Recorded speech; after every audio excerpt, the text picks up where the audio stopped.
Hello नमस्कार साथियों। तो कैसे हैं सभी लोग। मैं आशा करती हूँ आप सभी स्वस्थ एंड मस्त होंगे। मैं आप सभी का आपके अपने चैनल डीप प्रो एजुकेशन परिवार में हार्दिक स्वागत करती हूँ। साथियों, कल की क्लास में हमने 200 क्वेश्चनों पर डिस्कस कर लिया था मेरे प्यारे साथियों। आज की क्लास में हम 200 से नेक्स्ट क्वेश्चन से डिस्कस करने वाले हैं। क्वेश्चन को स्टार्ट करने से पहले मैं आपको बता देती हूँ, अगर आप हमारे चैनल पर नए हैं तो हमारे चैनल को सब्सक्राइब कीजिएगा एंड बेल आइकन को प्रेस कीजिएगा ताकि आगे आने वाली हर इन्फॉर्मेशन, हर वीडियो आप तक तुरंत आ सके मेरे प्यारे साथियों। तो चलो चलते हैं क्वेश्चनों की तरफ। ये सारे क्वेश्चन आपके एग्जाम के लिए मोस्ट इंपॉर्टेंट होने वाले हैं मेरे प्यारे साथियों। तो चलते हैं हमारी वीडियो में आगे बढ़ते हैं। एंड वीडियो को स्टार्ट करने से पहले मैं आप सभी का आज के सेशन में स्वागत करती हूँ। तो चलो चलते हैं हमारे प्रश्नों की तरफ।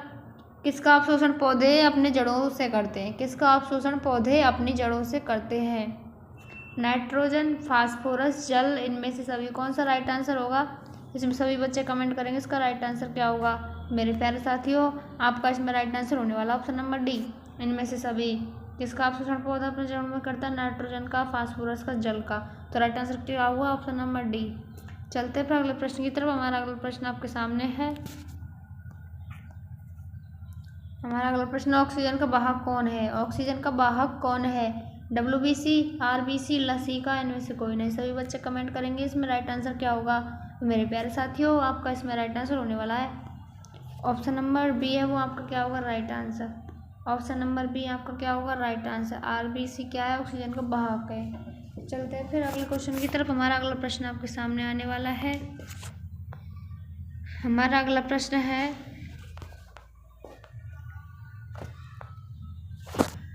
किस अभिक्रिया द्वारा पौधे में ऑक्सीजन बाहरी वातावरण से कोशिकाओं में पहुंचता है? किस अभिक्रिया द्वारा पौधों में ऑक्सीजन बाहरी वातावरण से कोशिकाओं में पहुंचता है? प्रकाश संश्लेषण, विसरण, किण्वन, दहन। कौन सा राइट आंसर होगा? इसमें तो सभी बच्चे कमेंट करेंगे इसका राइट आंसर क्या होगा। तो मेरे प्यारे साथियों, आपका इसमें राइट आंसर होने वाला है, आपका इसमें राइट आंसर होगा option number B. Option number B है वो आपका राइट आंसर होगा, विसरण। ऑप्शन नंबर बी क्या होगा आपका राइट आंसर। चलते हैं फिर अगले प्रश्न की तरफ। हमारा अगला प्रश्न आपके सामने है। देखिए मेरे प्यारे साथी, जो स्टूडेंट कमेंट करते हैं उनकी प्रिपरेशन और बेहतर बनेगी एंड मस्त बनेगी। तो मैं सभी स्टूडेंटों से रिक्वेस्ट करना चाहती हूँ कि सभी स्टूडेंटों जो आंसर लगाया करो। चलते हैं हमारे अगले प्रश्न की तरफ। हमारा अगला प्रश्न आपके सामने है। कौन सा उत्तक जल एवं घुलनशील लवणों को मूल रूम से पत्तियों तक पहुंचाती है? कौन सा उत्तक जल तथा घुलनशील लवणों को मूल रूम से पत्तियों तक पहुंचाती है? Phloem, xylem, parenchyma, palisade. कौन सा राइट आंसर होगा? इसमें सभी बच्चे कमेंट करेंगे इसमें राइट आंसर क्या होगा। मेरे प्यारे साथियों, आपका इसमें राइट आंसर होगा option number B. Option number B है वो आपका राइट आंसर होगा, जाइलम। जाइलम क्या करती है? जल तथा घुलनशील लवणों को मूल रोम से पत्तियों तक पहुंचाती है। चलते हैं मेरे प्यारे साथियों अगले प्रश्न की तरफ। हमारा अगला प्रश्न आपके सामने है। रक्त के लाल होने का मुख्य कारण इनमें से कौन है? रक्त के लाल होने का मुख्य कारण इनमें से कौन है? हीमोग्लोबिन की उपस्थिति, थ्रोम्बिन की उपस्थिति, थ्रोम्बोप्लास्टिन का पाया जाना, फाइब्रिन के कारण। कौन सा राइट आंसर होगा? सभी बच्चे कमेंट करेंगे इसमें राइट आंसर क्या होगा। मेरे प्यारे साथियों, इसमें आपका राइट आंसर होने वाला है option number A. Option number A है वो आपका राइट आंसर होगा। ऑप्शन नंबर ए है वो आपका क्या होगा? Right answer. हीमोग्लोबिन की उपस्थिति रक्त के लाल होने का मुख्य कारण है। चलते फिर अगले प्रश्न की तरफ। हमारा अगला प्रश्न आपके सामने आने वाला है। हमारा अगला प्रश्न आपके सामने है। SA नोड द्वारा जनित विद्युत धारा को कौन सा यंत्र अंकित करता है? SA नोड द्वारा जनित विद्युत धारा को कौन सा यंत्र वो अंकित करता है? स्पाइगेनोमैनोमीटर, डायलाइजर, इलेक्ट्रोकार्डियोग्राफ, इनमें से कोई नहीं। सभी बच्चे कमेंट करेंगे इसमें राइट आंसर क्या होगा। मेरे प्यारे साथियों, इसमें आपका राइट आंसर होने वाला है ऑप्शन नंबर बी है वो आपका राइट आंसर होगा। ऑप्शन नंबर बी है क्या होगा आपका राइट आंसर। चलते फिर अगले प्रश्न की तरफ। हमारा अगला प्रश्न आपके सामने है। इसमें ऑप्शन नंबर बी है वो आपका राइट आंसर होगा। चलते फिर अगले प्रश्न की तरफ। हमारा अगला प्रश्न आपके सामने आने वाला है। हमारा अगला प्रश्न है, शरीर में एंटीबॉडी का निर्माण करता है? कौन है जो शरीर के में एंटीबॉडी का निर्माण करता है?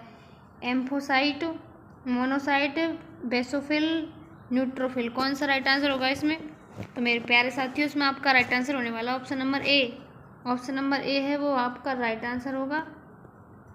Option number A. एम्फोसाइट का है वो, सॉरी, लिम्फोसाइट क्या है? शरीर में एंटीबॉडी का क्या करता है? निर्माण करता है। तो मेरे प्यारे साथियों सभी स्टूडेंटों को ध्यान से पढ़ना है, क्योंकि ये सारे क्वेश्चन आपके एग्जाम के लिए मोस्ट इम्पॉर्टेंट क्वेश्चन है। बाष्पोत्सर्जन में जल के निष्कासन को प्रदर्शित करना क्या है? एक जटिल प्रक्रिया है, काफ़ी आसान है, शिक्षक के लिए आसान है, संभव नहीं है। इसमें से कौन सा राइट आंसर होगा? सभी बच्चे कमेंट करेंगे। 4 ऑप्शन आपके सामने है। तो मेरे प्यारे साथियों इसमें आपका राइट आंसर होने वाला option number B. Option number B है वो आपका राइट आंसर होगा, काफ़ी आसान है। चलते हैं फिर अगले प्रश्न की तरफ। हमारा अगला प्रश्न आपके सामने आने वाला है।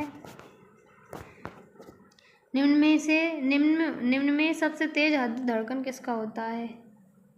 हवेल, चूहा, हाथी, आदमी। सॉरी, यहाँ शायद बेहेल है, बेहेल। इसमें राइट आंसर क्या होगा? सभी बच्चों को कमेंट करना है इसमें राइट आंसर क्या होगा। 4 ऑप्शन आपके सामने दिए गए हैं, राइट आंसर आपको बताना है इसमें राइट आंसर क्या होगा। तो मेरे प्यारे साथियों इसमें आपका राइट आंसर होने वाला option number B. Option number B है वो आपका राइट आंसर होगा। चूहे में हृदय धड़कन सबसे तेज पाई जाती है। चलते हैं फिर अगले प्रश्न की तरफ। हमारा अगला प्रश्न आपके सामने है। फ्लोएम ऊतकों द्वारा कार्बोहाइड्रेट का परिवहन होता है। फ्लोएम ऊतकों द्वारा कार्बोहाइड्रेट का परिवहन होता है ग्लूकोज के रूप में, फ्रक्टोज के रूप में, लैक्टोज के रूप में, सुक्रोज के रूप में। कौन सा राइट आंसर होगा इसमें? सभी बच्चे कमेंट करेंगे इसमें राइट आंसर क्या होगा। तो मेरे प्यारे साथियों इसमें आपका राइट आंसर होने वाला ऑप्शन नंबर डी, सुक्रोज के रूप में। ऑप्शन नंबर डी है वो आपका राइट आंसर होगा।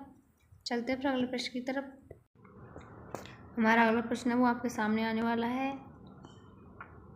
हमारा अगला प्रश्न है, पौधे में जाइलम निम्नलिखित में से किसके परिवहन के लिए जिम्मेदार है? पौधे में जाइलम निम्नलिखित में से किसके परिवहन के लिए जिम्मेदार है?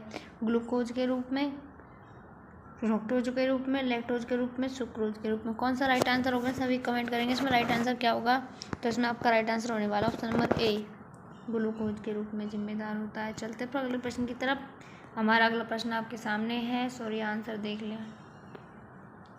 हमारा अगला प्रश्न है, भोज्य पदार्थों का परिवहन किन के द्वारा होता है? भोज्य पदार्थों का परिवहन किन के द्वारा होता है? Phloem, xylem, stomata. इसमें से सभी कौन सा राइट आंसर होगा? कौन सा राइट आंसर होगा? सभी कमेंट करेंगे इसमें राइट आंसर क्या होगा। तो मेरे प्यारे साथियों इसमें आपका राइट आंसर होने वाला option number A. Option number A है वो आपका राइट आंसर होगा। फ्लोएम क्या है? भोज्य पदार्थों का परिवहन करता है। ऑप्शन नंबर ए आपका राइट आंसर होगा। चलते फिर अगले प्रश्न की तरफ। हमारा अगला प्रश्न आपके सामने आने वाला है। हमारा अगला प्रश्न है, रक्त का कौन से अवयव घायल स्थानों से रक्तस्राव के मार्ग को रक्त का थक्का बनाकर अवरुद्ध करता है? रक्त के कौन से अवयव घायल स्थान से रक्त का स्राव के मार्ग को रक्त का थक्का बनाकर अवरुद्ध करता है? लाल रक्त कोशिकाएं, आरबीसी, डब्ल्यूबीसी, प्लेटलेट्स, लसीका। कौन सा राइट आंसर होगा? इसमें सभी कमेंट करेंगे इसमें राइट आंसर क्या होगा। तो इसमें आपका राइट आंसर होने वाला है ऑप्शन नंबर सी है वो आपका राइट आंसर होगा। प्लेटलेट्स क्या करता है? रक्त का थक्का बनाकर वो मार्ग को, रक्तस्राव के मार्ग को अवरुद्ध कर देता है। आपका राइट आंसर क्या होगा? Option number C. चलते फिर अगले प्रश्न की तरफ। हमारा अगला प्रश्न आपके सामने है। हमारा अगला प्रश्न है, ब्लड समूह ए बी में कौन सा एंटीजन पाया जाता है? ब्लड समूह ए बी में कौन सा एंटीजन है वो पाया जाता है? Antigen B, antigen O, antigen A एवं बी। कौन सा राइट आंसर होगा? सभी कमेंट करेंगे इसमें राइट आंसर क्या होगा। मेरे प्यारे साथियों इसमें आपका राइट आंसर होने वाला option number D. Option number D है वो आपका क्या होगा? Right answer. राइट आंसर क्या होगा? Option number D. Antigen A एवं बी मतलब एंटीजन और एंटीजन बी क्या है? ब्लड समूह ए बी में पाए जाते हैं। चलते हैं फिर अगले प्रश्न की तरफ। हमारा अगला प्रश्न आपके सामने आने वाला है। सभी स्टूडेंटों को मैं बार बार बताती आ रही हूँ कि सारे क्वेश्चन है वो आपके एग्जाम के लिए मोस्ट इम्पॉर्टेंट क्वेश्चन है। तो सभी बच्चों को ध्यान से पढ़ना है, ध्यान से समझना है। हमारा अगला प्रश्न है, ग्लूकोज का पुनर्अवशोषण कहाँ होता है? ग्लूकोज का पुनर्अवशोषण कहाँ होता है? हैंडले लूप में, पीसीटी में, डीसीटी में। कौन से में होता है? या फिर इनमें से सभी कौन सा राइट आंसर होगा? इसमें सभी कमेंट करेंगे इसमें राइट आंसर क्या होगा। तो मेरे प्यारे साथियों इसमें आपका राइट आंसर होने वाला option number B. Option number B है वो आपका क्या होगा? Right answer. पीसीटी में क्या होता है, ग्लूकोज का पुनर्अवशोषण किस में होता है, पीसीटी में। कौन सा राइट आंसर होगा आपका इसमें?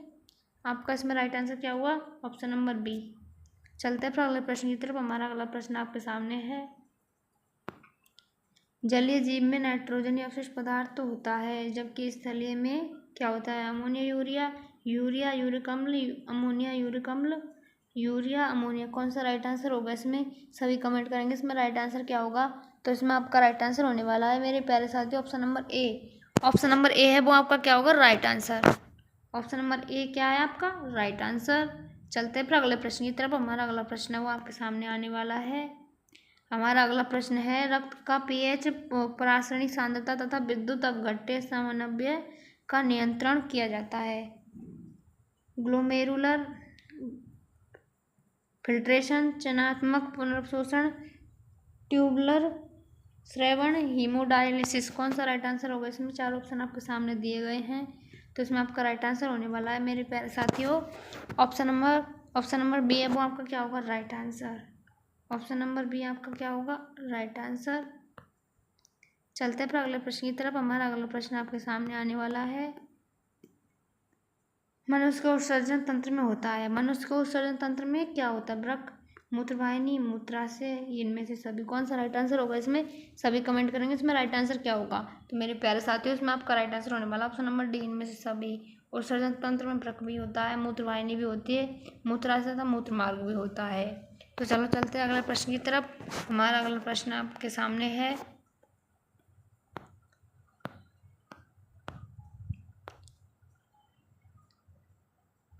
हमारा अगला प्रश्न है, नाइट्रोजनी वर्ण्य पदार्थ यूरिया यूरिक अम्ल शरीर से बाहर कैसे आते हैं? श्वसन द्वारा, उत्सर्जन द्वारा, प्रकाश संश्लेषण द्वारा, ए व बी दोनों। इनमें से कौन सा राइट आंसर होगा? सभी को कमेंट करना है इसमें राइट आंसर क्या होगा। तो मेरे प्यारे साथियों इसमें आपका राइट आंसर होने वाला option number B. Option number B है वो क्या होगा आपका right answer. Option number B क्या हुआ आपका राइट आंसर। चलते फिर अगले प्रश्न की तरफ। हमारा अगला प्रश्न आपके सामने है, मानव शरीर में कितने वृक्क होते हैं? मानव शरीर में कितने वृक्क होते हैं? एक जोड़ा, दो जोड़ा, सिर्फ एक, तीन। कौन सा राइट आंसर होगा इसमें? सभी कमेंट करेंगे इसमें राइट आंसर क्या होगा। तो मेरे प्यारे साथियों इसमें आपका राइट आंसर होने वाला ऑप्शन नंबर ए, एक जोड़ा। मानव शरीर में कितने वृक्क होते हैं? एक जोड़ी वृक्क। चलते हैं फिर अगले प्रश्न की तरफ। हमारा अगला प्रश्न आपके सामने है, बहुत सिंपल क्वेश्चन है, तो कमेंट तो सभी बच्चों को करना है। मूत्र में होता है जल, यूरिया, सोडियम क्लोराइड, इनमें से सभी। कौन सा राइट आंसर होगा इसमें? तो मेरे प्यारे प्यारे साथियों, मेरे प्यारे स्टूडेंटों, इसमें आपका राइट आंसर होने वाला option number D. Option number D है वो आपका क्या होगा राइट आंसर। मूत्र में क्या होता है? जल भी होता है, यूरिया भी होता है, सोडियम क्लोराइड भी होता है। चलते हैं फिर अगले प्रश्न की तरफ। हमारा अगला प्रश्न आपके सामने है, नेफ्रॉन में प्याले जैसी संरचना होती है, नेफ्रॉन में प्याले जैसी संरचना होती है, वो क्या होती है? बोमन संपुट, हेनेले का चाप, ग्लोमेरुलस, मेलपिगियन कोब। कौन सा राइट आंसर होगा इसमें? सभी कमेंट करेंगे इसका राइट आंसर क्या होगा। तो इसमें आपका राइट आंसर होने वाला ऑप्शन नंबर ए।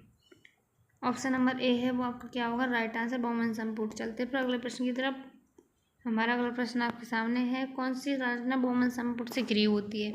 कौन सी रचना बोमन संपुट से घिरी होती है? मूत्रवाहिनी, हेनले का चाप, ग्लोमेरुलस, इनमें से सभी, इनमें से कोई नहीं। सभी बच्चे कमेंट करेंगे राइट आंसर क्या होगा। तो मेरे प्यारे साथियों इसमें राइट आंसर होने वाला option number C. Option number C है वो आपका क्या होगा राइट आंसर, ग्लोमेरुलस। कौन सी रचना बोमन संपुट से घिरी होती है? ग्लोमेरुलस। चलते फिर अगले प्रश्न की तरफ। हमारा अगला प्रश्न आपके सामने है, वृक्क के अप्रिय होने की अवस्था में क्या होता है? वृक्क के अप्रिय होने की अवस्था में क्या होता है? शरीर विषैले अपशिष्ट पदार्थों को संचित करता है, शरीर अपशिष्ट पदार्थ ज़्यादा निष्कासित करता है, शरीर पर कोई हानि नहीं होती, इनमें से कोई नहीं। सभी बच्चे कमेंट करेंगे इसमें राइट आंसर क्या होगा। मेरे प्यारे साथियों इसमें आपका राइट आंसर होने वाला option number A. Option number A है वो आपका राइट आंसर होगा, शरीर विषैले अपशिष्ट पदार्थों को संचित करता है। चलते फिर अगले प्रश्न की तरफ। हमारा अगला प्रश्न आपके सामने है, कृत्रिम वृक्क किस क्रिया से अपशिष्ट पदार्थों को बाहर निकालता है? अपोहन के द्वारा, मूत्र के द्वारा, श्वसन के द्वारा, इनमें से सभी। कौन सा राइट आंसर होगा इसमें? सभी बच्चे कमेंट करेंगे इसमें राइट आंसर क्या होगा। तो इसमें आपका राइट आंसर होने वाला है ऑप्शन नंबर ए। अपोहन के द्वारा क्या होता है? अपशिष्ट पदार्थों को कृत्रिम वृक्क से बाहर निकाला जाता है। चलते फिर अगले प्रश्न की तरफ। हमारा अगला प्रश्न आपके सामने है, वृक्क का आकार बताना है, सेम के बीज के समान, तिकोना, आकारहीन, इनमें से कोई नहीं। सभी बच्चे कमेंट करेंगे राइट आंसर क्या होगा। तो इसमें आपका राइट आंसर होने वाला है मेरे प्यारे साथियों option number A. Option number A है वो आपका क्या होगा राइट आंसर। चलते फिर अगले प्रश्न की तरफ। हमारा अगला प्रश्न आपके सामने है, किस उत्सर्जित पदार्थ को बाहर निकालने में जल की आवश्यकता नहीं होती है। अमोनिया, यूरिक अम्ल, इनमें से सभी, यूरिया। कौन सा राइट आंसर होगा इसमें। तो मेरे प्यारे साथियों इसमें आपका राइट आंसर होने वाला option number B. Option number B है वो आपका क्या होगा राइट आंसर। यूरिक अम्ल वो क्या है, किस उत्सर्जित पदार्थ को बाहर निकालने में जल की आवश्यकता नहीं होती। यूरिक अम्ल को बाहर निकालने के लिए जल की आवश्यकता नहीं होती। ऑप्शन नंबर बी है वो आपका क्या होगा राइट आंसर। चलते फिर अगले प्रश्न की तरफ। हमारा अगला प्रश्न आपके सामने है, कृत्रिम वृक्क किन अपशिष्ट उत्पादों को रुधिर से अपवन द्वारा पृथक करता है। नेफ्रॉन, कार्बन, माइटोकॉन्ड्रिया, इनमें से सभी बच्चे कमेंट करेंगे इसमें राइट आंसर क्या होगा। तो मेरे प्यारे बच्चों इसमें राइट आंसर होने वाला option number A. Option number A है वो आपका क्या होगा राइट आंसर, नेफ्रॉन। मेरे प्यारे साथियों अगले क्वेश्चन को पढ़ने से पहले मैं आपको फिर से बता देती हूँ, सारे क्वेश्चन है वो मोस्ट इंपॉर्टेंट क्वेश्चन है, आपके एग्जाम हॉल में आने वाले क्वेश्चन है। तो मेरे प्यारे साथियों ध्यान से पढ़ा करो एंड ध्यान से देखा करो, क्वेश्चन को समझ के पढ़ा करो एंड राइट आंसर सभी लगाया करो, क्योंकि आपकी प्रिपरेशन है वो और बेहतर बन जाएगी। आप अपने में सीख पाओगे कि हमने कितने आंसर दिए हैं, कितने में से कितने हमारे सही आए हैं। इसके अलावा आप अगर हमारे चैनल पर नए हैं तो हमारे चैनल को सब्सक्राइब कर लीजिएगा एंड बेल आइकन को प्रेस कर लीजिएगा, ताकि आगे आने वाली हर इन्फॉर्मेशन एंड हर वीडियो आप तक तुरंत पहुंच सके, आप देख सको एंड पढ़ सको। तो चलो चलते हैं मेरे प्यारे साथियों क्लास को मस्त बनाते हुए अगले प्रश्न की तरफ। हमारा अगला प्रश्न आपके सामने है। हमारा अगला प्रश्न है, हीमोडायलिसिस में होता है क्या होता है। रक्त को 0 सेंटीग्रेड तक ठंडा करते हैं। डायलाइजर आंशिक पारगम्य सेलोफेन का बना होता है। रक्त में स्कंदक मिलते हैं, इनमें से सभी। कौन सा राइट आंसर होगा इसमें। तो मेरे प्यारे साथियों इसमें आपका राइट आंसर होने वाला है ऑप्शन नंबर डी, इनमें से सभी। इनमें से सभी क्या होता है, हीमोडायलिसिस में ये क्या पाए जाते हैं, सभी है वो होते हैं। चलते हैं फिर अगले प्रश्न की तरफ। हमारा अगला प्रश्न आपके सामने है। सॉरी आंसर देख रहा है, आंसर देख लिया तो आंसर तो लगा ही देना भाई। वृक्क किस जैव प्रक्रम का हिस्सा है। वृक्क किस जैव प्रक्रम का हिस्सा है। उत्सर्जन, श्वसन, पोषण, परिवहन। किस जैव प्रक्रम का हिस्सा है। तो इसमें आपका राइट आंसर होने वाला है option number A. Option number A है वो आपका राइट आंसर होगा। उत्सर्जन क्या है, वृक्क किस जैव प्रक्रम का हिस्सा, उत्सर्जन। तो ये तो बहुत सिंपल क्वेश्चन है, आपको कमेंट करने चाहिए, बहुत आसान क्वेश्चन है, सभी बच्चों को कमेंट करना है। इसमें राइट आंसर क्या हुआ ऑप्शन नंबर ए। जो student option number A comment करें उनका राइट आंसर है। चलते फिर अगले प्रश्न की तरफ। हमारा अगला प्रश्न आपके सामने है। हमारा अगला प्रश्न है, पौधे में अपशिष्ट पदार्थ का कहाँ संचित होता है। पौधों में अपशिष्ट पदार्थ कहाँ संचित होता है। आंत्रकाष्ठ में, पत्तियों में, छाल में, इनमें से सभी। कौन सा राइट आंसर होगा। तो मेरे प्यारे साथियों इसमें आपका राइट आंसर होने वाला है ऑप्शन नंबर डी है वो आपका राइट आंसर होगा। Option number D, option number D है वो क्या राइट आंसर होगा। पौधे में अपशिष्ट पदार्थ कहाँ संचित होता है, इसमें आपका राइट आंसर क्या होगा। तो इसमें आपका राइट आंसर होगा ऑप्शन नंबर डी। चलते हैं फिर अगले प्रश्न की तरफ। हमारा अगला प्रश्न आपके सामने है। हमारा अगला प्रश्न है, सजीव जीवधारियों द्वारा किस प्रकार की नाइट्रोजनी पदार्थ का उत्सर्जन होता है। अमोनिया, यूरिक अम्ल, यूरिया, इनमें से सभी। तो राइट आंसर सभी को लगाना है। इसमें राइट आंसर क्या होगा। तो मेरे प्यारे साथियों इसमें आपका राइट आंसर होने वाला है ऑप्शन नंबर डी है वो आपका राइट आंसर होगा, क्योंकि ये तीनों है वो क्या है, नाइट्रोजन पदार्थ का उत्सर्जन। सजीव जीवधारियों द्वारा किस प्रकार के नाइट्रोजन पदार्थ का उत्सर्जन होता है। अमोनिया का, यूरिक अम्ल का, यूरिया का। तो इसमें राइट आंसर क्या हुआ ऑप्शन नंबर डी, इनमें से सभी। चलते फिर अगले प्रश्न की तरफ। हमारा अगला प्रश्न आपके सामने है। हमारा अगला प्रश्न है, अमोनिया का यूरिया में परिवर्तन शरीर में कहाँ होता है। अमोनिया का यूरिया में परिवर्तन शरीर में कहाँ होता है। यकृत, वृक्क, प्लीहा, आमाशय। कौन सा राइट आंसर होगा, सभी को कमेंट लगाना है। इसमें राइट आंसर क्या होगा। तो मेरे प्यारे साथियों इसमें आपका राइट आंसर होने वाला है ऑप्शन नंबर ए। यकृत में क्या होता है, अमोनिया का यूरिया में परिवर्तन शरीर में कहाँ होता है, यकृत में। चलते फिर अगले प्रश्न की तरफ। हमारा अगला प्रश्न है वो आपके सामने, वो सॉरी आंसर देख रहा है, आंसर दिख रहा है। सामान्य अनुशीतलन रक्तदाब होता है 80 mm, 100 mm, 120 mm, 130 mm। कौन सा राइट आंसर होगा इसमें, सभी बच्चे कमेंट करेंगे। इसमें राइट आंसर क्या होगा। तो मेरे प्यारे साथियों इसमें आपका राइट आंसर होने वाला option number A. Option number A है वो क्या होगा आपका राइट आंसर। 80 mm क्या है? सामान्य अनुशंसन रक्तदाब। चलते फिर अगले क्वेश्चन की तरफ। हमारा अगला प्रश्न आपके सामने है। हमारा अगला प्रश्न है, दोहरे परिसंचरण के एक चक्र में रक्त का वहन होता है। हृदय और फेफड़े के बीच, हृदय और शरीर के दूसरे अंगों के बीच, ए बी बी दोनों, इनमें से कोई नहीं। सभी बच्चे कमेंट करें इसमें राइट आंसर क्या होगा। तो मेरे प्यारे साथियों, इसमें आपका राइट आंसर होने वाला है option number C. Option number C है वो आपका क्या होगा right answer. A B B दोनों, हृदय और फेफड़े के बीच एंड हृदय और शरीर के दूसरे अंगों के बीच क्या होता है? दोहरे परिसंचरण के एक चक्र में रक्त का वहन होता है। चलते हैं फिर अगले प्रश्न की तरफ। हमारा अगला प्रश्न आपके सामने है, निम्न विकल्प में से खुला परिसंचरण तंत्र नहीं पाया जाता। तिलचट्टा, कीट, मनुष्य, ए में भी दोनों, इनमें से कौन सा राइट आंसर होगा? तो मेरे प्यारे साथियों, इसमें आपका राइट आंसर होने वाला option number C. Option number C है वो क्या होगा आपका राइट आंसर। चलते फिर अगले प्रश्न की तरफ। हमारा अगला प्रश्न है वो आपके सामने है, किस विकल्प के श्वेत रक्त कणिका में हेपेरिन या हिस्टामिन का स्राव बनता है? Neutrophil, basophil, acidophil, monocyte. कौन सा राइट आंसर होगा इसमें? सभी कमेंट करेंगे इसमें राइट आंसर क्या होगा। तो इसमें आपका राइट आंसर होने वाला है मेरे प्यारे साथियों ऑप्शन नंबर बी। बेसोफिल क्या होता है कि श्वेत रक्त कणिका से हेपेरिन या हेटेरोसेल का हिस्टामिन का क्या बनाता है? स्राव। कौन स्राव बनाता है? बेसोफिल। तो राइट आंसर क्या हुआ? Option number B.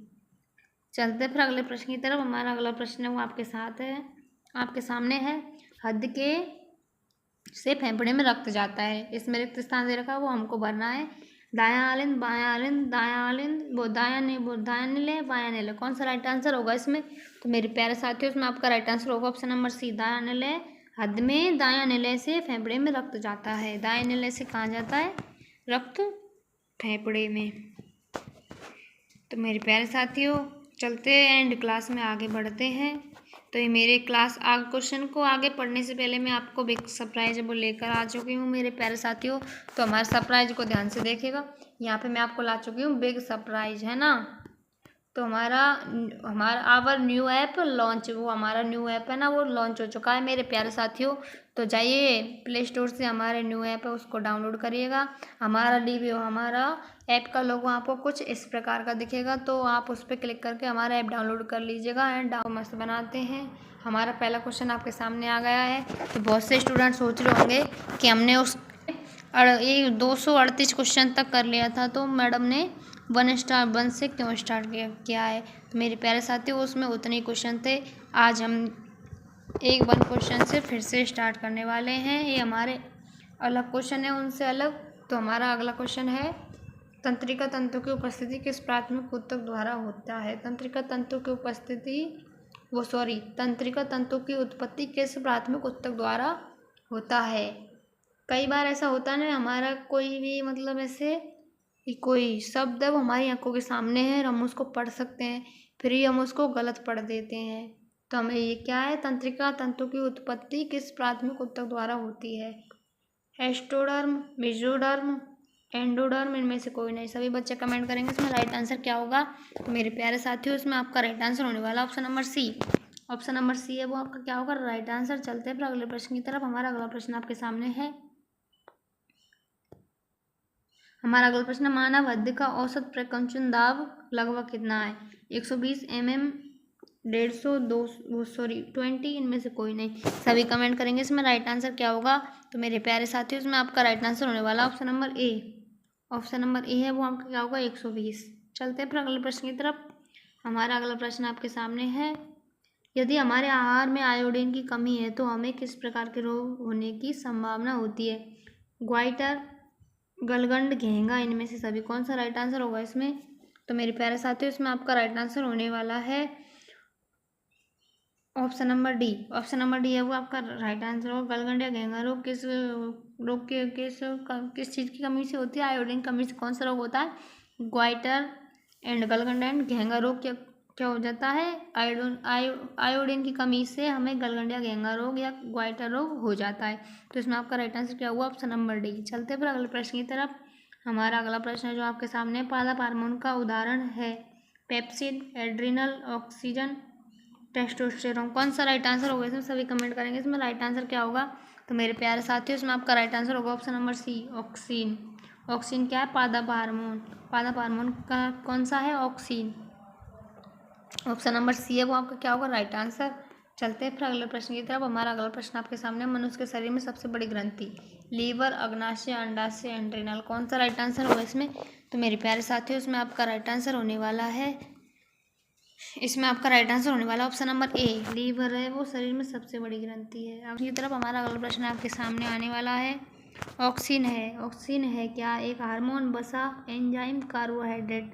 तो सभी क्वेश्चन का आंसर देंगे, इसमें राइट आंसर क्या होगा? तो मेरे प्यारे साथियों इसमें आपका राइट आंसर होने वाला है ऑप्शन नंबर ए, एक हार्मोन है। ऑक्सीन क्या है? एक हार्मोन है। चलते फिर अगले प्रश्न की तरफ। हमारा अगला प्रश्न आपके सामने है, दो न्यूरॉन के मध्य खाली स्थान को कहते हैं? Dendron, synapse, axon, dendrites. कौन सा राइट आंसर होगा इसमें? सभी बच्चे कमेंट करेंगे इसमें राइट आंसर क्या होगा। तो मेरे प्यारे साथियों इसमें आपका राइट आंसर होगा option number B. Option number B है वो आपका क्या होगा? Right answer. चलते हैं फिर अगले प्रश्न की तरफ। हमारा राइट आंसर क्या होगा इसमें? ऑप्शन नंबर ए। चलते हैं फिर अगले प्रश्न की तरफ। हमारा अगला प्रश्न है, मस्तिष्क उत्तरदायी है सोचने के लिए, हृदय स्पंदन के लिए, शरीर का संतुलन बनाए रखने के लिए, इनमें से सभी। तो इसमें आपका क्या राइट आंसर होगा? सभी को कमेंट करना है इसमें राइट आंसर क्या होगा। तो मेरे प्यारे साथियों इसमें आपका राइट आंसर होने वाला option number D. Option number D है वो आपका क्या होगा? Right answer. मस्तिष्क उत्तरदायी किसके लिए? सोचने के लिए, हृदय स्पंदन के लिए, शरीर का संतुलन बनाने के लिए। क्या उत्तरदायी है? मस्तिष्क हमारा। चलते हैं अगले प्रश्न की तरफ। हमारा अगला प्रश्न आपके सामने है, जिब्रेलिन है क्या? जिब्रेलिन हार्मोन, वसा, एंजाइम, कार्बोहाइड्रेट। सभी को कमेंट करना है इसमें राइट आंसर क्या होगा। मेरे प्यारे साथियों इसमें आपका राइट आंसर होने वाला है, इसमें आपका राइट आंसर होगा option number A. Option number A है वो क्या होगा आपका? Right answer.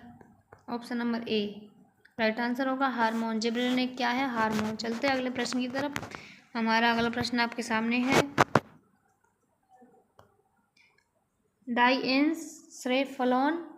डाइएन्सेफ्रेलोन तथा सेरिब्रम। डाइएन्सेफ्रेलोन तथा सेरिब्रम भाग है, अग्र मस्तिष्क के, मध्य मस्तिष्क के, पश्चिम मस्तिष्क के, इनमें से कोई नहीं। तो सभी बच्चे कमेंट करेंगे इसमें राइट आंसर क्या होगा। तो मेरे प्यारे साथियों इसमें आपका राइट आंसर होने वाला ऑप्शन नंबर ए।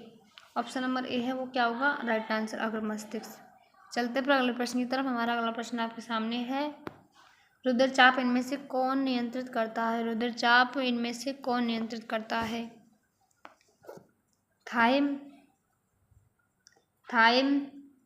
Thyroid, adrenal, breast. कौन सा राइट आंसर होगा इसमें? सभी कमेंट करेंगे इसमें राइट आंसर क्या होगा। मेरे प्यारे साथियों इसमें आपका राइट आंसर होने वाला है option number C. Option number C है वो क्या होगा आपका? Right answer. Option number C क्या होगा आपका? Right answer. चलते फिर अगले प्रश्न की तरफ। हमारा अगला प्रश्न आपके सामने है, देखिए कितना most important and simple question है, तो सभी बच्चे कमेंट किया करो।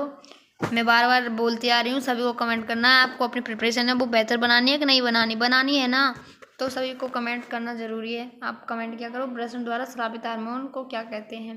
Testosterone, progesterone, oestrogen, prolactin. कौन सा राइट आंसर होगा इसमें? सभी को कमेंट करना है इसमें राइट आंसर क्या होगा। तो मेरे प्यारे साथियों इसमें आपका राइट आंसर होने वाला है option number A. Option number A है वो क्या होगा? ब्रेस्ट द्वारा स्रावित हार्मोन कौन सा है? टेस्टोस्टेरोन। वो कौन सा हार्मोन? ब्रेस्ट द्वारा स्रावित हार्मोन। अंडाशय द्वारा स्रावित हार्मोन कौन सा है फिर? प्रोजेस्टेरोन। तो इसमें राइट आंसर क्या है? ऑप्शन नंबर ए। चलते अगले प्रश्न की तरफ। हमारा अगला प्रश्न आपके सामने है, अग्नाशय का कितना प्रतिशत भाग अंतःस्रावी है?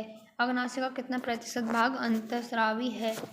1%, 2%, 3%, 4%। कितना है? राइट आंसर सभी को लगाना है इसमें राइट आंसर क्या होगा। मेरे प्यारे साथियों इसमें आपका राइट आंसर होने वाला है option number A. Option number A है वो आपका राइट आंसर होगा। अग्नाशय का कितना प्रतिशत भाग अंतःस्रावी है? 1%। 1%। और राइट आंसर क्या होगा? ऑप्शन नंबर ए। चलते हैं अगले प्रश्न की तरफ। हमारा अगला प्रश्न आपके सामने है, मानव में वृद्धि एवं चतुराई का केंद्र है। मानव में वृद्धि एवं चतुराई का केंद्र है वो कौन सा है? वो बताना है। Cerebrum, cerebellum, spinal cord, hypothalamus. कौन सा राइट आंसर होगा इसमें? सभी को कमेंट लगाना है इसमें राइट आंसर क्या होगा। तो मेरे प्यारे साथियों इसमें आपका राइट आंसर होने वाला है ऑप्शन नंबर ए। सेरिब्रम क्या है? मनुष्य में बुद्धि एवं चतुराई का केंद्र है। ऑप्शन नंबर ए है आपका राइट आंसर होगा। चलते हैं अगले प्रश्न की तरफ। हमारा अगला प्रश्न आपके सामने है, ग्वाइटर अथवा गेंगा होता है चीनी की कमी से, आयोडीन की कमी से, रक्त की कमी से, मोटापा से। ये क्वेश्चन मैंने आपको थोड़ी देर पहले बताया था ना, यही क्वेश्चन घुमा फिरा के आते हैं वही क्वेश्चन। तो सभी अपना माइंड यूज किया करो, सभी को कमेंट करना इसमें राइट आंसर क्या होगा। इसमें राइट आंसर मैं नहीं बताऊंगी, आपको बताना इसमें राइट आंसर क्या होगा। सोचो, चीनी से होता है, चीनी की कमी से होता है, आयोडीन की कमी से होता है, या फिर रक्त की कमी से होता है, या फिर मोटापा से होता है। तो इसमें आपका राइट आंसर मैं बताऊं, ऑप्शन नंबर बी होगा। ऑप्शन नंबर बी है वो आपका क्या होगा राइट आंसर।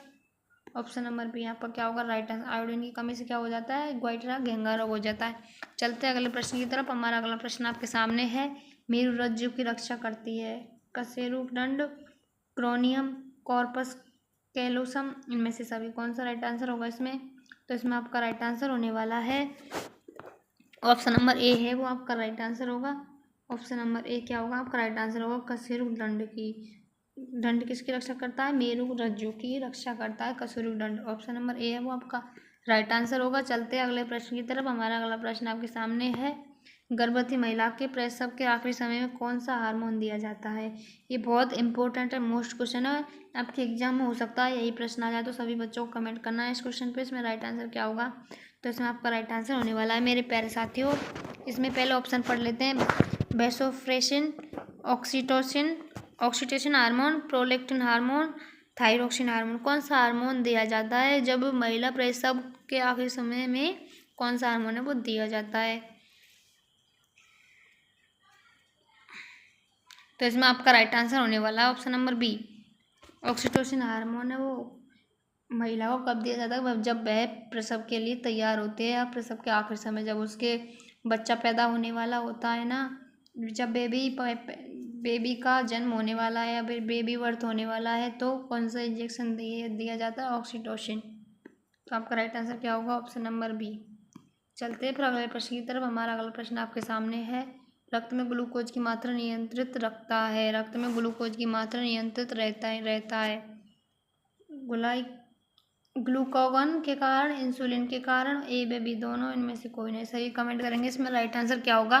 तो मेरे प्यारे साथियों इसमें आपका राइट आंसर होने वाला ऑप्शन नंबर बी। इंसुलिन के कारण रक्त में ग्लूकोज की मात्रा नियंत्रित रहती है। ऑप्शन नंबर बी है वो आपका क्या होगा राइट आंसर। चलते हैं अगले प्रश्न की तरफ। हमारा अगला सॉरी आंसर देख लिया। इसमें आपका राइट आंसर क्या होगा, सभी को कमेंट करना है इसमें राइट आंसर क्या होगा। तो मेरे प्यारे साथियों इसमें आपका राइट आंसर क्या होगा। हार्मोन एक शब्द का नामकरण किसने किया था। अरस्तु ने, बेसिलस एवं स्टार्लिंग ने, रॉबर्ट ब्राउन ने, या फिर पोस्ट। इसमें सभी को राइट आंसर बताना है, इसमें राइट आंसर क्या होगा। तो मेरे प्यारे साथियों इसमें आपका राइट आंसर होने वाला है ऑप्शन नंबर ए। बेसिलस एवं स्टार्लिंग ने क्या किया था, हार्मोन शब्द का नामकरण। चलते पर अगले प्रश्न की तरफ। हमारा अगला प्रश्न आपके सामने है, मनुष्य में सोचने वाले ऊतक, पेशी ऊतक, एपिथेलियक ऊतक, संयोजी ऊतक, तंत्रिका ऊतक। कौन सा राइट आंसर होगा इसमें सभी को कमेंट करना है, इसमें राइट आंसर क्या होगा। तो मेरे प्यारे साथियों इसमें आपका राइट आंसर होने वाला ऑप्शन नंबर डी। तंत्रिका ऊतक वो क्या करते हैं, हमें सोचने के लिए, सोचने वाले ऊतक कौन से, तंत्रिका ऊतक। डी ऑप्शन आपका राइट आंसर होगा। चलते हैं अगले प्रश्न की तरफ। हमारा अगला प्रश्न आपके सामने है, पिट्यूटरी ग्रंथि नियंत्रित होती है एड्रिनल ग्रंथि द्वारा, थायराइड ग्रंथि द्वारा, हाइपोथैलेमस द्वारा, इनमें से सभी कौन सा राइट आंसर होगा, सभी को कमेंट लगाना है इसमें राइट आंसर क्या होगा। तो मेरे प्यारे साथियों इसमें आपका राइट आंसर होने वाला option number C. Option number C है वो आपका क्या होगा right answer. Option number C है आपका राइट आंसर होगा। हाइपोथैलेमस द्वारा क्या होता है, पिट्यूटरी ग्रंथि है वो स्रावित, वो नियंत्रित होती है। पिट्यूटरी ग्रंथि कौन सी है, जल्दी कमेंट करो। ये सबसे छोटी ग्रंथि है, हमारी शरीर की सबसे छोटी ग्रंथि कौन सी है, पिट्यूटरी ग्रंथि। चलते हैं फिर अगले प्रश्न की तरफ। हमारा अगला प्रश्न आपके सामने आने वाला है, एस्ट्रोजन स्रावित होता है, यहाँ पर स्रावित लिख रहा है, हम इसको स्रावित पढ़ेंगे। एस्ट्रोजन स्रावित होता है वृषण द्वारा, अंडाशय द्वारा, लेग्रेगस दीपिकाओं द्वारा, थायराइड द्वारा। कौन सा राइट आंसर होगा, सभी को कमेंट लगाना है इसमें राइट आंसर क्या होगा। तो इसमें आपका राइट आंसर होने वाला ऑप्शन नंबर बी। अंडाशय द्वारा कौन सा हार्मोन स्रावित होता है, एस्ट्रोजन, और वृषण द्वारा प्रोजेस्टेरोन। चलते हैं अगले प्रश्न की तरफ। हमारा अगला प्रश्न आपके सामने है, मनुष्य में सूंघने की क्षमता को नियंत्रित करता है सेरिब्रम, श्रवणेंद्रिय पाली, डाइएसेफेलोन, ऑप्टिकस। ऑप्टिक कौन सा राइट आंसर होगा इसमें? तो सभी बच्चे कमेंट करेंगे इसमें राइट आंसर क्या होगा। तो मेरे प्यारे साथियों इसमें आपका राइट आंसर होने वाला option number B. Option number B है वो क्या होगा आपका राइट आंसर। श्राणेद्री पाली, तो इसमें राइट आंसर क्या होगा आपका ऑप्शन नंबर बी। देखो साथियों, कुछ शब्द ऐसे होते हैं जो हम पे आते हुए भी बोलने में हिचकिचाहट होती है, तो हिचकिचाहट हो जाती है कभी कभी। तो हम ऐसा होता है ना बहुत बार कि हमें कोई शब्द आते हुए भी हम उसको गलत बोल दिए या करते हैं। तो इसमें राइट आंसर क्या हुआ ऑप्शन नंबर बी। चलते फिर अगले प्रश्न की तरफ। हमारा अगला प्रश्न आपके सामने है, शरीर का तापक्रम कहाँ नियंत्रित होता है? Pituitary, cerebellum, spinal cord, hypothalamus, कौन सा राइट आंसर होगा इसमें? तो सभी बच्चे कमेंट करेंगे इसमें राइट आंसर क्या होगा। तो इसमें आपका राइट आंसर होने वाला है, इसमें आपका राइट आंसर होगा option number D. Option number D है वो क्या होगा आपका राइट आंसर। हाइपोथैलेमस का है, शरीर का तापक्रम नियंत्रित होता है। हाइपोथैलेमस में क्या होता है? शरीर का तापक्रम नियंत्रित होता है। ऑप्शन नंबर डी है वो आपका क्या होगा राइट आंसर। चलते अगले प्रश्न की तरफ। हमारा अगला प्रश्न आपके सामने है, टेस्टोस्टेरोन स्रावित होता है। यहाँ पर भी साबित लग रहा है मिस्टेक है, तो हम इसको क्या पढ़ेंगे? स्रावित। टेस्टोस्टेरोन स्रावित होता है वृषण से, वृक्क से, अंडाशय से, थायराइड ग्रंथि से। कौन सा राइट आंसर होगा इसमें? सभी को कमेंट करना है इसमें राइट आंसर क्या होगा। तो मेरे प्यारे साथियों इसमें आपका राइट आंसर होने वाला है ऑप्शन नंबर ए। वृषण से क्या होता है? टेस्टोस्टेरोन है वो स्रावित होता है। तो ऑप्शन नंबर ए आपका क्या होगा? ऑप्शन नंबर ए आपका क्या होगा राइट आंसर। चलते फिर अगले प्रश्न की तरफ। हमारा अगला प्रश्न आपके सामने है, मानव शरीर में सबसे लंबी कोशिका कौन है? मानव शरीर में सबसे लंबी कोशिका कौन है? रक्त कोशिका, तंत्रिका कोशिका, मांसपेशियां, इनमें से सभी। कौन सा राइट आंसर होगा सभी को कमेंट बॉक्स में लगाना है इसमें राइट आंसर क्या होगा। तो मेरे प्यारे साथियों इसमें आपका राइट आंसर होने वाला ऑप्शन नंबर बी, तंत्रिका कोशिका। द्वारा मानव शरीर में की सबसे बड़ी कोशिका कौन सी? तंत्रिका कोशिका। चलते अगले प्रश्न की तरफ। हमारा अगला प्रश्न आपके सामने है, हमारा अगला प्रश्न है, निम्नलिखित में से कौन एक प्रतिवर्ती क्रिया का उदाहरण है? मिठाई देखकर मुंह में पानी आना, छींका आना, आंखों की पलकों का झपकना, इनमें से सभी। कौन सा राइट आंसर होगा सभी को कमेंट करना है इसमें राइट आंसर क्या होगा। मेरे प्यारे साथियों इसमें आपका राइट आंसर होने वाला है ऑप्शन नंबर डी है वो क्या होगा आपका राइट आंसर, इनमें से सभी। तो ऑप्शन नंबर डी है वो आपका क्या होगा राइट आंसर, इनमें से सभी क्या है। चलते फिर अगले प्रश्न की तरफ। हमारा अगला प्रश्न आपके सामने है, निम्नलिखित में से किस हार्मोन का सर्वप्रथम अध्ययन किया गया था? तो सभी को राइट आंसर लगाना है इसमें राइट आंसर क्या होगा। Thyroxine hormone, prolactin hormone, secretin hormone, oxytocin hormone. कौन सा राइट आंसर होगा इसमें सभी कमेंट करेंगे इसमें राइट आंसर क्या होगा। तो मेरे प्यारे साथियों इसमें आपका राइट आंसर होने वाला है option number C. Option number C है वो क्या होगा आपका राइट आंसर। सिक्रेटिन क्या है? सिक्रेटिन हार्मोन का सर्वप्रथम अध्ययन किया गया था। चलते फिर अगले प्रश्न की तरफ। हमारा अगला प्रश्न आपके सामने है, निम्नलिखित में से कौन मेनिंजेस नहीं है? सेरिब्रोस स्पाइनल मियामीटर, ड्यूरोमीटर, एरिक्नोबायोमीटर। कौन सा राइट आंसर होगा इसमें सभी को कमेंट करना है इसमें राइट आंसर क्या होगा। तो मेरे प्यारे साथियों इसमें आपका राइट आंसर होने वाला है option number A. Option number A है वो आपका क्या होगा राइट आंसर। चलते फिर अगले प्रश्न की तरफ। हमारा अगला प्रश्न आपके सामने है, अनैच्छिक क्रियाओं का नियंत्रण केंद्र माना जाता है। अनैच्छिक क्रियाओं का नियंत्रण केंद्र माना जाता है, कौन सा माना जाता है? चार ऑप्शन आपके सामने, राइट आंसर आपको लगाना है इसमें राइट आंसर क्या होगा। इसमें राइट आंसर होने वाला है आपका option number B. Option number B है वो आपको क्या होगा राइट आंसर। चलते फिर अगले प्रश्न की तरफ। हमारा अगला प्रश्न आपके सामने है, हमारा अगला प्रश्न है, पराग नलिका का बीजांड की तरफ जाने की प्रक्रिया कहलाती है? जलानुवर्तन, गुरुत्वाकर्षण, प्रकाशोन्वर्तन, रासायनिक अनुवर्तन। कौन सा राइट आंसर होगा सभी को कमेंट करना है इसमें राइट आंसर क्या होगा। तो मेरे प्यारे साथियों इसमें आपका राइट आंसर होने वाला option number D. Option number D है वो क्या होगा आपका राइट आंसर, प्रकाश अनुवर्तन। ऑप्शन नंबर डी आपका क्या होगा राइट आंसर। चलते फिर अगले प्रश्न की तरफ। हमारा अगला प्रश्न आपके सामने है, इनमें कौन फल पकाने के लिए उपयुक्त है? कौन सा है जो फल पकाने के लिए उपयुक्त होता है? Oxygen, gibberellin, ethylene, cytokinin. कौन सा राइट आंसर होगा इसमें सभी को कमेंट करना है। इसमें राइट आंसर क्या होगा तो मेरे प्यारे साथियों इसमें आपका राइट आंसर होने वाला ऑप्शन नंबर सी। एथिलीन क्या होता है? फल पकाने के लिए उपयुक्त। चलते हैं अगले प्रश्न की तरफ। हमारा अगला प्रश्न आपके सामने, श्वास कोशिका क्या बनाती है? सिनेप्स, न्यूक्लियस, मेडुलरी शीथ, तंत्रिका तंतु। कौन सा राइट आंसर होगा सभी को कमेंट करना है। इसमें राइट आंसर क्या होगा तो मेरे प्यारे साथियों इसमें आपका राइट आंसर होगा ऑप्शन नंबर बी।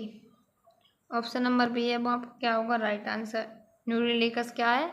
श्वास कोशिकाएं क्या बनाती है? न्यूक्लियस। तो इसमें आपका राइट आंसर क्या हुआ ऑप्शन नंबर बी। चलते हैं फिर अगले प्रश्न की तरफ। हमारा अगला प्रश्न आपके सामने है, इनमें से कौन सा हार्मोन कोशिका विभाजन, प्रोटीन संश्लेषण एवं हड्डियों में परिवर्धन को नियंत्रित करता है? GH, ADH, ACTH, PATH। कौन सा राइट आंसर होगा इसमें सभी को कमेंट लगाना है। इसमें राइट आंसर क्या होगा मेरे प्यारे साथियों? राइट आंसर लगाओ। इसमें राइट आंसर क्या होगा तो मेरे प्यारे स्टूडेंट हो इसमें आपका राइट आंसर होने वाला option number A. Option number A है वो क्या होगा आपका राइट आंसर। चलते फिर अगले प्रश्न की तरफ। हमारा अगला प्रश्न आपके सामने है, किस हार्मोन के लिए आयोडीन का होना आवश्यक है? Prolactin, thyroxine, serotonin, oxytocin. कौन सा राइट आंसर होगा इसमें सभी को कमेंट लगाना है। तो मेरे प्यारे साथियों इसमें आपका राइट आंसर होने वाला option number B. Option number B है वो क्या होगा आपका राइट आंसर। चलते फिर अगले प्रश्न की तरफ। हमारा अगला प्रश्न आपके सामने है, मस्तिष्क की गुहा क्या कहलाती है? आलिंद, देगुआ, क्रेनियम, गुहा। कौन सा राइट आंसर होगा इसमें सभी को कमेंट करना है। इसमें राइट आंसर क्या होगा तो मेरे प्यारे साथियों इसमें आपका राइट आंसर होने वाला है option number A. Option number A है वो आपका क्या होगा राइट आंसर। मस्तिष्क की गुहा क्या कहलाती है? आलिंद। ऑप्शन नंबर ए आपका क्या हुआ राइट आंसर। चलते हैं अगले प्रश्न की तरफ। हमारा अगला प्रश्न आपके सामने है, हार्मोन स्रावित होता है अंतःस्रावी ग्रंथि से, बाह्यस्रावी ग्रंथि से, नलिका ग्रंथि से? इनमें से कोई नहीं, सभी को कमेंट करना है। इसमें राइट आंसर क्या होगा तो मेरे प्यारे साथियों इसमें आपका राइट आंसर होने वाला है ऑप्शन नंबर ए। अंतःस्रावी ग्रंथि से हार्मोन क्या होते हैं? स्रावित होते हैं। चलते फिर अगले प्रश्न की तरफ। हमारा अगला प्रश्न आपके सामने आने वाला है।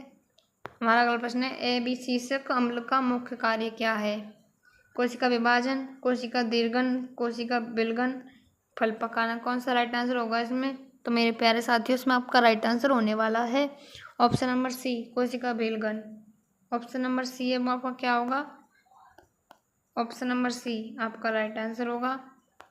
ऑप्शन नंबर सी आपका राइट आंसर होगा। चलते हैं अगले प्रश्न की तरफ। हमारा अगला प्रश्न आपके सामने है, एड्रोजन है नरलिंग हार्मोन, स्त्रीलिंग हार्मोन, पाचक रस, पाराथायरॉइड हार्मोन। कौन सा राइट आंसर होगा इसमें तो मेरे प्यारे साथियों इसमें आपका राइट आंसर होने वाला है ऑप्शन नंबर ए है वो आपका क्या है वो सॉरी एंड्रोजन है वो क्या है? नरलिंग हार्मोन है। तो इसमें आपका राइट आंसर क्या होगा option number B. Option number B है वो आपका क्या होगा राइट आंसर। चलते फिर अगले प्रश्न की तरफ। हमारा अगला प्रश्न आपके सामने है, मनुष्य की अग्नाशय ग्रंथि से किस हार्मोन का स्राव नहीं होता? ग्लूकोजन, इंसुलिन, गैस्ट्रिन, सीटी। कौन सा राइट आंसर होगा इसमें सभी कमेंट करेंगे। इसमें राइट आंसर क्या होगा तो मेरे प्यारे साथियों इसमें आपका राइट आंसर होने वाला ऑप्शन नंबर डी, सीटी। ऑप्शन नंबर डी क्या हुआ आप राइट आंसर। चलते फिर अगले प्रश्न की तरफ। हमारा अगला प्रश्न आपके सामने है, मनुष्य के शरीर में निम्न विकल्पों में कौन अंतःस्रावी ग्रंथि नहीं है? थायराइड, एड्रिनल, पिट्यूटरी, यकृत। कौन सा राइट आंसर होगा इसमें तो मेरे प्यारे साथियों इसमें आपका राइट आंसर होने वाला option number D. Option number D है वो क्या होगा आपका राइट आंसर। यकृत है वो क्या है? अंतःस्रावी ग्रंथि नहीं है। चलते फिर अगले प्रश्न की तरफ। हमारा अगला प्रश्न आपके सामने है, गर्भवती महिलाओं में आखिरी समय गर्भाशय के संकुचन के लिए कौन सा हार्मोन कार्य करता है? FSH, LH, MSH, Pitocin. कौन सा राइट आंसर होगा इसमें सभी कमेंट करेंगे। इसमें राइट आंसर क्या होगा मेरे प्यारे साथियों इसमें आपका राइट आंसर होने वाला है option number D. Option number D है वो आपका क्या होगा राइट आंसर, पिटोसिन। चलते हैं फिर अगले प्रश्न की तरफ। हमारा अगला प्रश्न आपके सामने है, मनुष्य में ऐच्छिक गतियों का नियंत्रण करके किसके द्वारा होता है? मनुष्य में ऐच्छिक गतियों का नियंत्रण किसके द्वारा होता है? Cerebellum, cerebrum, thyroid, pituitary. कौन सा राइट आंसर होगा इसमें सभी कमेंट करेंगे। इसमें राइट आंसर क्या होगा तो मेरे प्यारे साथियों इसमें आपका राइट आंसर होने वाला है option number B, option number B आपका क्या होगा right answer, cerebrum. Option number B क्या होगा आपका राइट आंसर। चलते हैं फिर अगले प्रश्न की तरफ। हमारा अगला प्रश्न आपके सामने है। हमारा अगला प्रश्न, मनुष्य में मादा जनन अंग से किस हार्मोन का स्रावन होता है? प्रोजेस्टेरोन, एस्ट्रोजन, रिलैक्सिन, इनमें से सभी। कौन सा राइट आंसर होगा इसमें? तो मेरे प्यारे साथियों इसमें आपका राइट आंसर होगा option number B, option number D, sorry option number D है वो आपका क्या होगा right answer. Progesterone, oestrogen, relaxin hormone क्या है? मनुष्य में मादा जनन अंग से किस हार्मोन का स्रावन होता है? इन हार्मोन, ये तीनों हार्मोनों का स्रावन होता है। चलते फिर अगले प्रश्न की तरफ। हमारा अगला प्रश्न आपके सामने है। मस्तिष्क का कौन सा भाग आद्य स्पंदन एवं श्वसन की गति दर को नियंत्रित रखता है? ऑप्टिक पाली, सेरिब्रम पेडिकल, सेरिब्रम डाईएसीफेलोन। कौन सा राइट आंसर होगा इसमें? सभी कमेंट करेंगे। तो मेरे प्यारे साथियों इसमें आपका राइट आंसर होने वाला option number B, cerebrum pedicle. Option number B है वो आपका क्या होगा राइट आंसर। चलते हैं अगले प्रश्न की तरफ। हमारा अगला प्रश्न है वो आपके सामने है। पौधे की जड़ों का गुरुत्वाकर्षण के विपरीत वृद्धि करना कौन सी अनुवर्तन गति कहलाती है? गुरुत्वानुवर्तन, जलानुवर्तन, प्रकाश अनुवर्तन, इनमें से सभी। तो मेरे प्यारे साथियों इसमें आपका राइट आंसर होने वाला option number B, option number B क्या होगा आपका राइट आंसर, जलानुवर्तन। चलते फिर अगले प्रश्न की तरफ। हमारा अगला प्रश्न आपके सामने है। हमारा अगला प्रश्न है, हमारे शरीर में विभिन्न जैविक कार्यों का नियंत्रण होता है? तंत्रिका तंत्र द्वारा, रसायन द्वारा, ए व बी दोनों, इनमें से कोई नहीं। सभी कमेंट करेंगे इसमें राइट आंसर क्या होगा। तो मेरे प्यारे साथियों इसमें आपका राइट आंसर होने वाला है ऑप्शन नंबर सी है वो क्या होगा आपका right answer. Option number C right answer होगा, ऑप्शन नंबर सी आपका क्या होगा राइट आंसर। तंत्रिका द्वारा और रासायनिक द्वारा हमारे शरीर में विभिन्न जैविक कार्यों का नियंत्रण कौन करे? तंत्रिका द्वारा और रसायनों द्वारा। चलते हैं अगले प्रश्न की तरफ। हमारा अगला प्रश्न, किसी मादा के मूत्र में कौन सा हार्मोन उसकी गर्भवती होने का प्रमाण है? ये देखिए बहुत मोस्ट इंपॉर्टेंट क्वेश्चन है, तो इस क्वेश्चन को तो सभी बच्चे बताएंगे ही बताएंगे। तो इसमें आपका राइट आंसर क्या होगा? इसमें आपका राइट आंसर होने वाला है ऑप्शन नंबर ए, HCG। HCG क्या है? किसी मादा के मूत्र में कौन सा हार्मोन उसकी गर्भवती होने का प्रमाण है? HCG। तो इसमें आपका राइट आंसर होगा ऑप्शन नंबर ए। चलते हैं अगले प्रश्न की तरफ। हमारा अगला प्रश्न आपके सामने है। प्रकाश अनुवर्तन गति के अंतर्गत पौधे का कौन सा भाग आता है? प्रो है, पत्तियां, जड़ें, ए व बी दोनों, इनमें से कौन सा राइट आंसर होगा? सभी को कमेंट करना है इसमें राइट आंसर क्या होगा। तो मेरे प्यारे साथियों एंड मेरे प्यारे स्टूडेंट, तो इसमें आपका राइट आंसर होने वाला ऑप्शन नंबर डी, ए व बी दोनों। प्रोहो एंड पत्तियां क्या है? प्रकाश अनुवर्तन गति के अंतर्गत तो पौधे का कौन सा भाग आता है? प्रो एंड पत्तियां। चलते अगले प्रश्न की तरफ। ये हमारे सेशन का last and final question. Thyroid ग्रंथि के किस हार्मोन से रक्त में कैल्शियम की मात्रा नियंत्रित होती है? T3, T4, CT, insulin. तो मेरे प्यारे साथियों इसमें आपका राइट आंसर क्या होगा? तो मेरे प्यारे साथियों इसमें आपका राइट आंसर होने वाला option number C, option number C है वो आपका राइट आंसर होगा। CT द्वारा क्या होता है? थायराइड ग्रंथि के किस हार्मोन से? CT हार्मोन है जिसकी वजह से कैल्शियम की मात्रा में नियंत्रित होता है। तो मेरे प्यारे साथियों अगर आपको हमारी क्लास पसंद आई हो तो क्लास को लाइक करिए, शेयर करिए एंड कमेंट करिएगा। एंड हमारी क्लास को यहाँ तक देखने के लिए आप सभी को धन्यवाद करती हूँ।